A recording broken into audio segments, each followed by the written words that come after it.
বাবার কবরের পাশে সমাহিত তানিন শোভা। চিকিৎসকদের সব চেষ্টা ব্যর্থ করে দিয়ে মঙ্গলবার 10 জুন সন্ধ্যায় না ফেরার দেশে পাড়ি জমিয়েছেন চিত্রনায়িকা তানিন শোভা। এরপর তাকে নেওয়া হয় গ্রামের বাড়ি মাদারীপুরে। পরে জানাজা শেষে সেখানকার পারিবারিক কবরস্থানে তাকে সমাহিত করা হয়েছে। বুধবার 11 জুন বাদ মাগরিব তানিন শোভার প্রথম নামাজে জানাজা মাদারীপুরের কয়ারিয়া ঈদগাহ মাঠে এবং দ্বিতীয় জানাজা অনুষ্ঠিত হয় মোল্লারহাট বাইতুল আমান জামে মসজিদে। পরে মসজিদ সংলগ্ন পারিবারিক কবরস্থানে বাবার কবরের পাশেই তাকে সমাহিত করা হয়।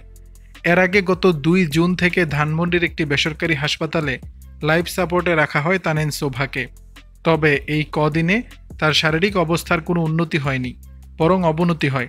চিকিৎসকরা জানিয়েছিলেন তার ব্রেইন কাজ করছে না, সেজন্য তাকে ক্লিনিক্যালি ডেথ ঘোষণা করা হচ্ছে। এদিকে অভিনেত্রী তানিনের স্বামী হাসপাতালে অবস্থান না করায় সে সময় তার লাইফ সাপোর্ট খুলে দেওয়া হয়নি। পরে মঙ্গলবার তার স্বামীর সিদ্ধান্তে লাইফ সাপোর্ট খুলে দিলে না ফেরার দেশে পাড়ি জমান এই অভিনেত্রী। দর্শক, বিষয়টি নিয়ে আপনাদের মতামত জানাবেন নিচের কমেন্ট বক্সে।